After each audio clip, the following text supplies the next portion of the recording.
Ok. Presentation. Pessoal, sejam todos bem-vindos aí novamente a mais uma aula de laboratório de programação aplicada. Aula de hoje dedicada ao comando SwiftCase, tá? Que é também uma estrutura de condicionamento. Ela se assemelha, entre aspas, com ressalvas, ao uso do if-else, ok? Ela apresenta algumas vantagens aqui em relação ao if-else. Na verdade, eu não sei nem se é vantagem, mas ela apresenta algumas características sobre a aplicação, que é o que a gente vai estar vendo aqui hoje. Sim, Caio? Ô, Lucas, só uma dúvida aqui. Você já passou aquela variação do while, que é o do while? Não passei ainda não. Tá. Mas mesmo. Beleza. Bom, então a aula de hoje ela é bem curta. Vocês vão ver que isso aqui, para vocês que já trabalharam com if-else, né, é muito tranquilo de lidar com isso. Então eu vou dar um exemplo aqui aplicado à robótica. E a sintaxe, a estrutura aqui é muito tranquila. Então a aula de hoje ela é bem curtinha, bem simples na verdade. E a gente começa vendo o que o comando faz, a sintaxe de Arduino com um exemplo, comentários sobre o trabalho que vocês estão fazendo, deixo ali, como sempre, o material suplementar, faço os comentários, e a bibliografia aqui, que no nosso caso aqui eu estou usando o material do Arduino, então estou usando as informações disponibilizadas na página do próprio Arduino. Bom, então vamos lá. Então, o SwiftCase, né, que é a escolha de caso, numa tradução aí para o português, escolha caso, algo do tipo, se a gente estivesse trabalhando aí no portunhol. O que é? Ela é uma rotina de condicionamento semelhante ao if e else, tá? Então, basicamente, ela vai nos dar a lógica que o if nos dá. Com a diferença de que esse comando ele é utilizado para a construção de menus de opções ao usuário. Então, não é a nossa aplicação no Arduino. Essa questão de construção de menus ela tem a ver com outras linguagens de programação, como, por exemplo, o Python, que nós vamos estar vendo aí para frente. E nessa utilização aí de construção de menus, quando você cria aquela aba em que você clica e você escolhe a opção sobre qual interface carregar, sobre como a gente tá utilizando isso daí. Então você pode utilizar ela, vamos dizer, para você configurar o seu sistema de acordo com o modo de operação que você deseja, tanto da parte de interface quanto da parte de execução de código em si. Interface, a tela que o usuário está vendo. E a parte de hardware, o que o seu dispositivo, o seu sistema embarcado ali, no nosso caso o robô, vai executar. O exemplo que eu dou aqui hoje é de um robô, sistema embarcado, que ele vai fazer em um mesmo robô. Você tem modos de operação diferentes. Então, para a escolha de modos, eu estou utilizando aqui o SwiftCase. Além de poder ter essas opções para construção de menu, ele também pode ser implementado para algumas situações de if-else. Então você consegue escrever um problema que você poderia resolver com if-else, você pode resolver também com o SwiftCase. Ok? Bom, primeira coisa, ela só aceita essa função, só aceita dois tipos de variáveis, tá? Na tomada de decisão ali. Que é o quê? A variável que você vai analisar, que está dentro ali nesse comando Swift, na primeira linha do código aqui, ela recebe uma variável. Essa variável ela tem que ser do tipo inteiro ou caractere, tá? Então ela é do tipo inteiro ou do tipo caractere. Além disso, depois nós temos, uma vez que ela é tomada, que você faz a análise aqui, então o Swift ele representa para a gente o if, em que eu analiso, fazendo uma analogia aqui com o if. O Swift ele faz para mim o papel do if, só que O then vai depender do meu resultado do if, que aí vai ser os case. Case label 1, case label 2 ou the full, no nosso caso, representando o else. Então, fazendo um paralelo entre Swift, case, the full com o if else, eu tenho Swift representando para mim o if naquela estrutura de condicionamento que nós já vimos. O then, que é a execução do comando if, ele está no caso nosso ali pelo case. O label 1 é o valor que você está passando de comparação, o label 2 o outro valor de comparação. Então, o case ele equivale para mim ao then quando a condição é satisfeita. E o the full, quando nenhuma condição anteriormente estabelecida é executada, eu tenho o the full que equivale para mim ao else. Então, basicamente, em termos de estrutura de condicionamento, é a mesma coisa, lógico, mudando as funções e a norma de escrita aqui. Então, começo com Swift, condição, a variável que eu estou analisando, na verdade que eu não preciso de colocar condição, ok? Menor, maior, igual, nada disso. Eu só passo qual é a variável que eu vou analisar. A minha variável, ela pode assumir os valores descritos por label 1, label 2, ou então ela vai executar aqui o the full, lembrando que o the full equivale ao else, ok? Então é essa aqui. Comecei Swift, uma vez que eu passei ali, declarei a minha variável entre parênteses, abro chaves e encerro o meu bloco de comandos também por chaves, ok? Lembrando, assim como a variável que eu estou lendo, né, que eu estou analisando, ela pode ser do tipo inteiro ou do tipo char, consequentemente, label também, ela vai ser, seja da label 1, label 2, até a label de número n, a enésima label que eu tenho ali, que é a enésima comparação que eu estou fazendo, também tem que ser do tipo int ou do tipo char, ok? Bom, vale se observar que diferente do if, eu tenho que mandar esse comando Swift parar, senão ele entra num looping. Não é do meu interesse que eu fique gastando tempo. Na verdade, não é que ele entra num loop, ele não para a sua execução. Como assim, Lucas? Faz-se necessário no Swift, pode olhar aqui que no exemplo anterior, a minha última linha de case, que é esse mesmo exemplo que está aqui, ela termina com o break. Então, eu peguei, o caso 1 foi atendido, vou executar os comandos que está aqui dentro, e a minha última linha de comando desse bloco, eu encerro ela com um break. Por que isso? Lembra lá das nossas primeiras aulas sobre Arduino, em que a gente falou, a gente verificou na literatura, que essa linguagem de programação do Arduino, ela é uma linguagem de programação oriunda do C e do C++? Pois então, esse break, ele vem da linguagem de programação C, nessa estrutura aqui do Swift, da escolha, tá? Por quê?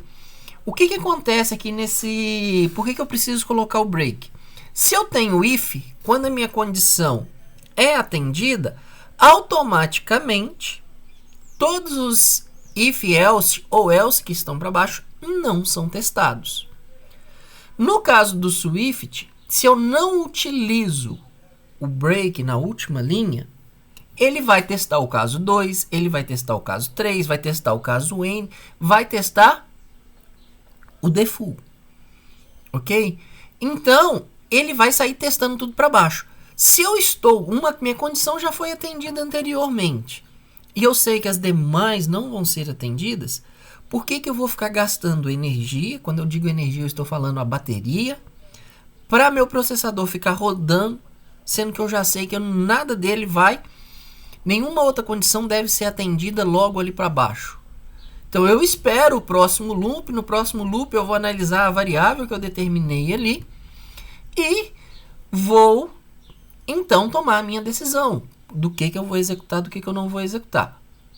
Dica para economia de bateria, tá bom?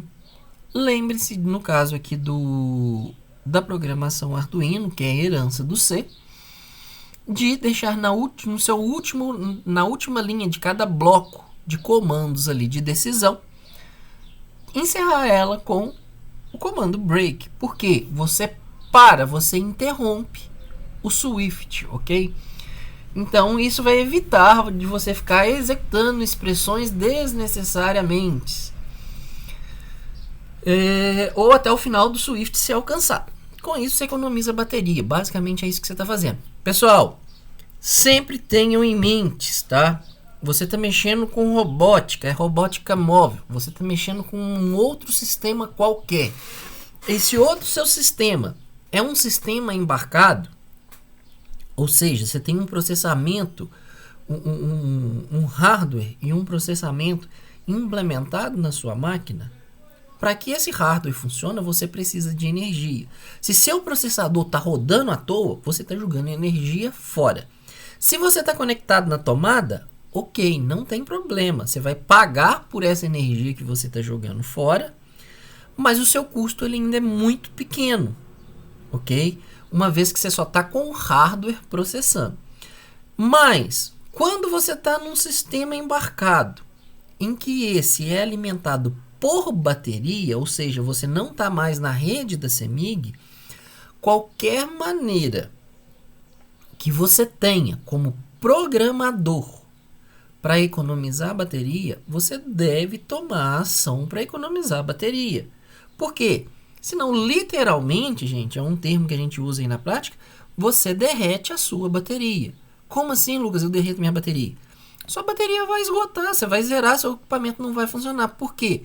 Porque você não, como programador, não preocupou em fazer o gerenciamento do seu hardware de programação, que é você que está controlando, de forma a economizar energia. Então, você põe uma bateria nova, seu sistema vai trabalhar ali por 1 hora e acabou a bateria. Você tem que trocar a bateria nova ou vai trabalhar por 10 horas.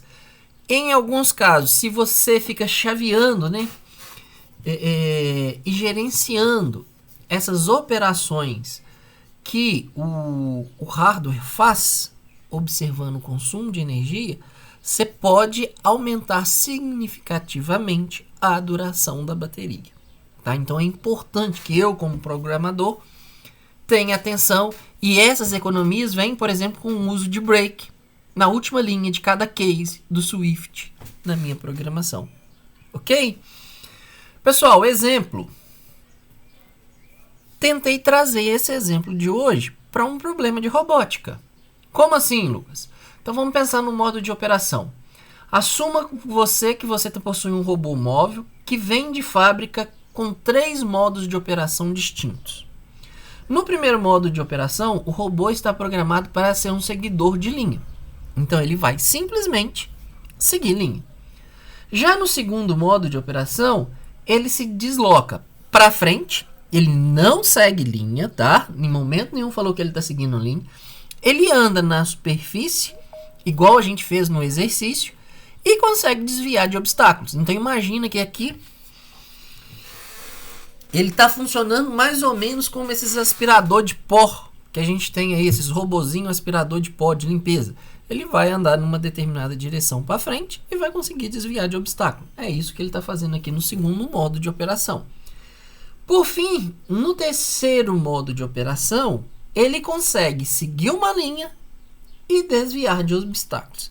Então ele segue linha e desvia de obstáculos, que é mais ou menos o que vocês vão ter que enfrentar, né, ou enfrentariam, no caso de vocês estarem participando da competição lá das Olimpíadas Brasileiras de Robótica. Então você tem que seguir linha, tem que desviar de obstáculos. Essa é uma parte da prova lá com os robôs móveis. Bom, então o que eu quero aqui? Você sabe que seu robô veio pronto. Então propõe uma estrutura de programação que possibilite ao robô executar os 3 modos de operação. Como que a gente vai resolver isso daí, para esse problema? Então tem que saber que eu tenho 3 casos, 3 modos distintos de operação. Primeiro modo, meu robô segue linha e considera que a pista está livre, ele não vai se chocar com nada, nem obstáculo, nem com outro robô na sua frente. No segundo modo de operação, ele anda sem se preocupar para onde ele está indo, ele vai andar para frente, mas com sistema de colisão. Então evita que ele consegue identificar e desviar de obstáculo. E no terceiro caso, ele vai ter que seguir uma linha e desviar de obstáculo. Então, como que fica a minha estrutura de código? Tá? Então, eu começo declarando uma variável, que nesse caso aqui eu declarei uma variável, na primeira linha, uma variável do tipo inteiro. Essa variável minha, eu esqueci de trocar ali em cima, eu vou corrigir, tá, gente? Ela não chama caso, mas ela chama modo de operação, que foi o que eu coloquei aqui dentro. Na verdade, eu coloquei duas coisas erradas. Pera aí, só um minuto, gente. Deixa eu corrigir isso aqui. Rapidinho. Só alterar esse slide aqui que eu coloquei duas coisas erradas nele. O void main não tem isso aqui. Ctrl X. E aqui em cima é modo de operação. Ctrl V. Pronto, corrigido. É isso aqui ó, que eu quero. Presentation. Então, olha, eu declarei uma variável inteira. Essa variável do tipo inteira, ela para mim representa um modo de operação. Tanto é que eu declarei ela sendo modo de operação. O que ela vai fazer para mim? Ela estabelece a rotina a ser executada.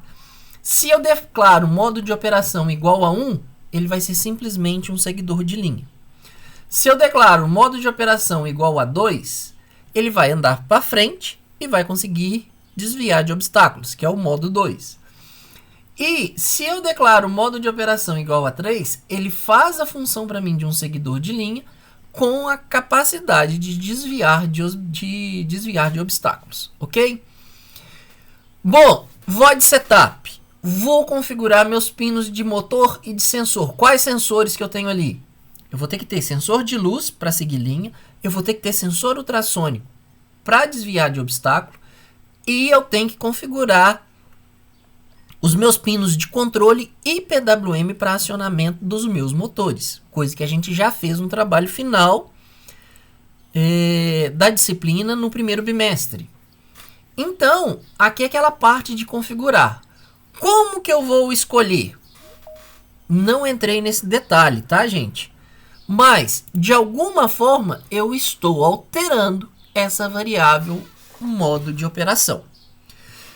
Então, eu sei que essa variável modo de operação ela pode receber o valor para mim 1, 2 e 3.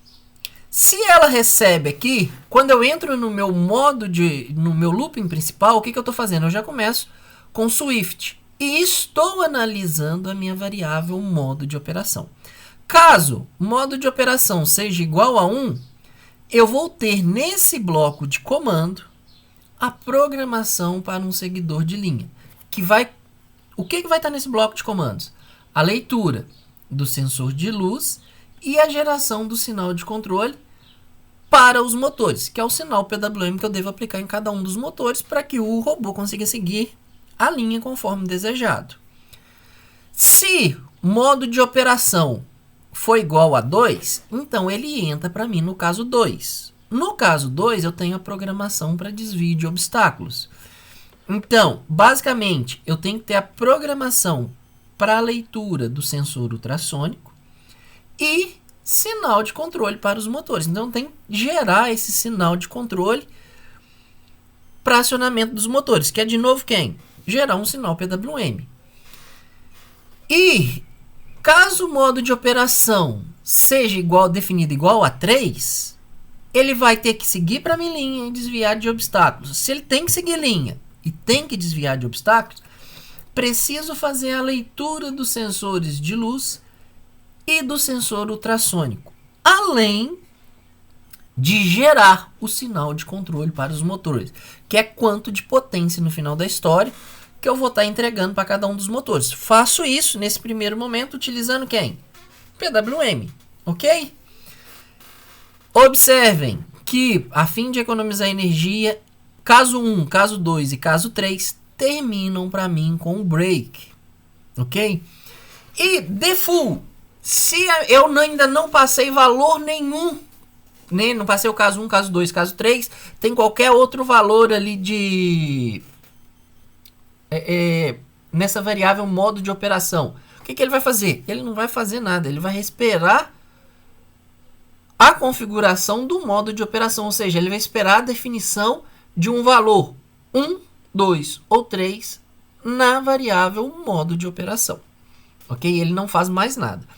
Pode perguntar, Arthur. Nesses casos, você vai definir a condição, né, na frente dele. Você vai pôr um parênteses, ou não? Como é que você vai definir a condição de cada caso no código? Já está definido aqui em cima. Eu que sei como programador. Quando eu falo aqui, ó, que na primeira linha, modo de operação, ele pode assumir para mim os valores, está no comentário. 1, ele é seguidor de linha. 2, desvia de obstáculos. 3, ele é o seguidor com desvio de obstáculos. A minha condição está aqui. Então, quando ele faz aqui Swift, modo de operação, se modo de operação igual a 1, ele vai executar o caso 1. Se modo de operação igual a 2, ele já vai executar o modo de operação 2. Então, aqui, ó, Arthur, comparando com o if, isso aqui é mais ou menos falar assim, ó. Eu vou escrever no chat aqui que eu acho que vai ficar mais fácil. Acompanhe aí, por favor. Se eu tenho caso, nem case, igual a 1, que está aí, 2 pontos, isso refere para mim se if modo de operação igual a 1. É isso aqui que você já está fazendo. Então, quando você fala caso igual a 1, ele já está fazendo esse teste condicional de uma vez. Indiretamente, sem você ter que declarar condição. A sua condição é quando o caso é 1. Quem que vai trazer o valor 1? O modo de operação. Ela é uma condição indireta. Conseguiu entender, Arthur? Entendi. Então, tipo, na situação, quem define sou eu. O que ele vai fazer? Se vai ser 1, 2 ou 3? Justamente. Em algum momento do seu código, ok? Em algum momento aqui do looping principal, você tem que ter uma rotina em que, isso aqui, lógico, você está pensando numa programação um pouco mais avançada, em que o seu robô, de alguma maneira, tem interação com o usuário. Ou ele tem um botão para você configurar, ou ele tem um teclado para você conseguir configurar ele. Você passa essa informação de algum modo para ele. Quando você passa essa informação, qual que é a informação que você tem que passar? 1, 2 ou 3. É esses valores que te interessam. Qualquer outro valor, ele vai ficar parado, esperando você dar o comando de operação para ele ali. Ok? Entendi. Mas se, tipo, eu quisesse que ele determinasse qual caso ele fosse seguir, dependendo de um gerador de tensão, por exemplo. Aí eu podia colocar, tipo, switch, if... Não. Tensão. Não? Swift e if, não. Você tinha que fazer esse if antes do Swift para você determinar qual que seria o caso. Entendi. Então ele estaria entre o void nessa linha aqui, entre a linha 10 e a linha 11. Então aqui de fora do bloco Swift, você faz o if. Entendi, obrigado. De nada. Caio?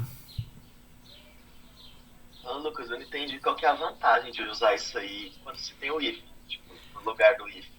Imagina essa situação do robô aqui. Para que você vai ficar usando if? A sua situação de programação, o seu código fica mais limpo para esse exemplo que eu estou dando aqui com o Swift do que com o if. Então é uma questão de limpeza de código, de estrutura. Indentação mesmo. Não, de função também, Caio. Que você pode ter N tipos de programação. O que eu dei aqui você só tem 3. Mas e se você tem N tipos de programação? N tipos de programação que depende de interação com o usuário. Ok? Então o case, ele funciona como um menu. Então você está dando opção para interagir com o usuário ali. Lembrando que o que você faz com o Swift Case, você pode fazer com o if também, tá?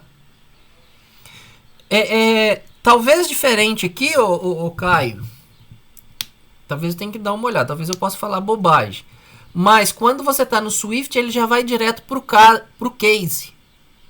Então, se vamos falar que você pegou o modo de operação igual a 2, ele já vai para case igual a 2. Ele não vai testar os cases antes. Então, com isso você está ganhando processamento. Mas eu preciso de verificar. Eu não sei se é assim que funciona no caso do C não. Ou se ele vai testando até encontrar casa igual a 2. Ok? Pessoal, então essa aqui é a estrutura básica que a gente tem de como a gente está utilizando o Swift Case aí no caso, né? A escolha de caso. Pessoal, dúvidas sobre o trabalho? Alguém tem alguma pergunta que queira tirar sobre o trabalho aí? Alguma dúvida? O trabalho vocês têm que me entregar essa semana? Ou tá tudo tranquilo? Ian, pode perguntar. Ô Lucas, assim, eu e a minha dupla, a gente, tipo assim, pra não deixar o nosso trabalho assim igual de todo mundo, tal, dar uma cara diferente pro nosso, a gente fez meio que um desenho do lado do protoboard com uns materiais do Tinkercad pra ficar um negócio assim mais bonitinho e tal. Mas ele não interfere em nada com o protoboard, nem com nada do circuito. A gente pode deixar ele lá. A gente também fez uma edição no vídeo. Pode? Pra ficar mais legal assim. Pode, sem problema, Ian. Não, tranquilo então, valeu. Ô, pessoal, vocês ainda tem tempo? Só um minuto, Caio, deixa eu só dar uma informação aqui. Sobre o trabalho, tá? Vocês não precisam ficar restritos àqueles componentes eletrônicos que eu listei no trabalho. Caso você precise, para fazer uma conexão correta do motor, algum outro componente eletrônico, uma vez que esse componente eletrônico esteja disponível no Tinkercad, você pode usar esse componente para fazer essa conexão correta de motor, de Arduino, não me interessa qual é o seu circuito. Uma vez que você tem esse componente disponível na biblioteca do Tinkercad, você pode usar esse componente eletrônico. Não está limitado em termos de componente eletrônico apenas aqueles que eu listei no trabalho inicialmente. Deve-se observar também que vocês têm que ver a questão do isolamento elétrico. Nós vimos isso na última aula de robótica. Então, se você está fazendo acionamento de motor, fique esperto para fazer isolamento, porque eu vou olhar isolamento, já foi dado, então a parte de isolamento de motor aí, entre parte de potência e parte de lógica, já vai ser avaliado nesse trabalho, ok? Caio. Eu tenho uma dúvida, mas é sobre o funcionamento do optocoplador, porque eu testei no Tinkercad e ele não fez aquela inversão de tensão que você falou, não. Isso é problema do simulador. O Caio, eu não sei, eu preciso de ver o circuito que você montou lá. O que está chegando de sinal e o que está saindo. Dependendo da forma como ele é montado, ele vai gerar essa inversão. Dependendo da forma como ele é montado, ele não vai gerar essa inversão. Então eu preciso de ver seu circuito. Só com o que você está me falando aqui, eu não sei te responder o que você está conseguindo enxergar aí de inversão e de não inversão, né? Eu montei um básico que eu tinha visto com LED. Ok, você pode... Acho que eu não tenho ele mais, não. Se depois você quiser me mandar por e-mail, eu posso olhar e tentar justificar o que você está falando aí. Mas sem olhar o circuito, eu não sei te falar. Eu vou mandar lá depois. Tá, Cauã. Cauã, antes de você falar, primeiro, obrigado lá pelas dicas. Eu vou colocar elas na próxima aula. Eu esqueci dela para a aula de hoje, mas na aula de robótica que você falou lá, eu deixo como exemplo pessoal lá, sua questão do servo, tá bom? Ok, eu achei bem legal o jeito que meu irmão fez o servo lá. Mas o que eu ia perguntar era se eu posso usar aquele... Eu esqueci total o nome do transformador. 7856, um negócio assim. Posso usar ele pra transformar a tensão da bateria pro servo? Pode, igual eu falei. Ele tem lá no Tinkercad. Desde que tenha no Tinkercad, você pode usar qualquer componente eletrônico que tenha na biblioteca. Só lembrando, se você está usando esse sensor, veja esse componente, veja o circuito para ele, ok? Uhum. Então, beleza. Ver circuito para ele não é... Aqui, ó, só deixando claro, não é pro Cauã, não, é para qualquer um. Uma vez que você vai usar um componente, seja um circuito integrado, seja um resistor, seja um capacitor, na verdade, esses elementos básicos não tem muito mistério. Mas, uma vez que você tenha um circuito eletrônico um circuito integrado, desculpa. Você está acrescentando um circuito integrado, como esse que o Cauã acabou de mencionar, o 7806 ou 7805, não sei o que ele vai usar. Um circuito integrado, ele tem um circuito para fazer a conexão correta dele. Onde que você encontra esse circuito? No datasheet do componente. Então você tem que fazer o circuito eletrônico para esse CI conforme o datasheet, ok? Pode usar? Pode, mas faz a coisa certa. Vai lá no datasheet e vê como usar ele. Pessoal, deixo aqui como material suplementar alguns exemplos. Vale a pena dar uma olhada aí. O Caio, eu sei que gosta de programação. Já vi que ele tem uma queda por programação, Caio. Então, no primeiro material suplementar que eu deixo aqui, lá se apresenta-se, nesse site aí, apresenta-se o uso do Swift Case para umas 4 ou 5 tipos de linguagem de programação. O que muda? Só a escrita da linguagem. Se quiser dar uma passada lá, não só ele, tá, gente? Qualquer um. No exemplo Arduino, é um pisca-LED usando Swift Case, em que você tem 4 LEDs lá e faz o controle de qual LED vai ser acionado via comando no... Como é que fala? Leitura do teclado, usando o serial monitor. E no último aqui que a gente tem, ele é um material de aula, são uns slides da Universidade do Instituto Federal do Paraná, em que faz uma comparação entre o uso de Swift Case e o comando if-else. Então eu estou disponibilizando o link também para que vocês possam estar utilizando esse material de aula, caso julguem necessário, aí é material suplementar, só para dar suporte. E como referência, de praxe, temos a biblioteca do Arduino, que lá vai ter essa descrição que eu passei hoje sobre o Swift Case. Ok? Combinado?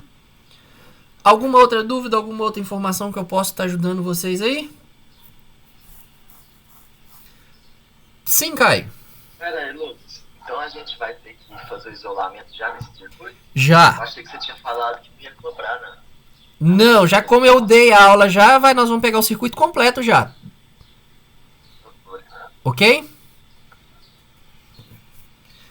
Pessoal, na quinta-feira nos encontramos então na disciplina de Laboratório de Introdução à Robótica.